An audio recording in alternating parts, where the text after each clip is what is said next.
গণপ্রজাতন্ত্রী বাংলাদেশ সরকার জনস্বাস্থ্য প্রকৌশল অধিদপ্তর সার্কুলারটি প্রকাশিত হয়েছে 4 জুন 2026 তারিখ। স্থানীয় সরকার, পল্লী উন্নয়ন ও সমবায় মন্ত্রণালয়ের স্থানীয় সরকার বিভাগের অধীন জনস্বাস্থ্য প্রকৌশল অধিদপ্তরে নিম্ন বর্ণিত রাজস্ব খাতভুক্ত পদে সরাসরি অনলাইনে নিয়োগের জন্য আবেদনপত্র আহ্বান করা হয়েছে। এই সার্কুলারটিতে অফিস সহায়ক পদে সর্বমোট 280 জন লোক নিয়োগ করা হবে। বেতন স্কেল 8,250 টাকা থেকে 20,010 টাকা। এটি 20তম গ্রেডের একটি পদ।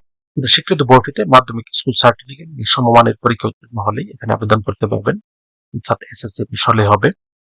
এই পদে আবেদন করার জন্য প্রার্থীর বয়স 1 জুন 2026 তারিখে সর্বনিম্ন 18 বছর এবং সর্বোচ্চ 32 বছরের মধ্যে হতে হবে। তবে বয়স প্রমাণের ক্ষেত্রে কোনো প্রকার এফিডেভিট গ্রহণযোগ্য হবে না। এখানে একটি অত্যন্ত গুরুত্বপূর্ণ বিষয় হচ্ছে 538 স্মারকে 28/1/2025 তারিখে ইতিপূর্বে জনস্বাস্থ্য প্রকৌশল অধিদপ্তরে একটি নিয়োগ বিজ্ঞপ্তি প্রকাশিত হয়েছিল। উক্ত নিয়োগ বিজ্ঞপ্তিতে যারা অফিস সহায়ক পদে আবেদন করেছেন তাদের আর এই নিয়োগ বিজ্ঞপ্তিতে আবেদন করার প্রয়োজন নেই। অনলাইনে আবেদন করার জন্য এখানে একটি লিঙ্ক দেওয়া আছে, dpse.teletalk.com.bd। এই লিঙ্কে প্রবেশ করে শুধুমাত্র অনলাইনে আবেদন ফর্ম পূরণ করে সাবমিট করতে হবে।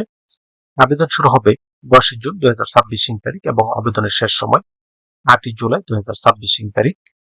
এই প্রত্যেকটি পদে আবেদন করার ক্ষেত্রে প্রার্থীর ছবির সাইজ 300x300 পিক্সেল এবং স্বাক্ষরের সাইজ 382 পিক্সেলের মধ্যে থাকতে হবে। সেই সাথে ছবির সাইজ সর্বোচ্চ 100 কেবি এবং স্বাক্ষরের সাইজ সর্বোচ্চ 60 কেবির মধ্যে লাগবে। এখানে আবেদন করার জন্য আবেদন ফি নির্ধারণ করা হয়েছে 56 টাকা, যা এখানে দেওয়া নিয়ম অনুসারে শুধুমাত্র টেলিটক সিমের মাধ্যমে আবেদন ফি পরিশোধ করতে হবে। ভিউয়ার্স, এরকম আরো নতুন নতুন সরকারি এবং বেসরকারি চাকরির আপডেট সার্কুলার পেতে চ্যানেলটি সাবস্ক্রাইব করে পাশেই থাকুন। সেই সাথে লাইক, কমেন্ট এবং শেয়ার দিয়ে রাখেন, এতে পরবর্তীতে যে কোনো চাকরির আপডেট আসার সাথে সাথে নোটিফিকেশন জানতে পারবেন।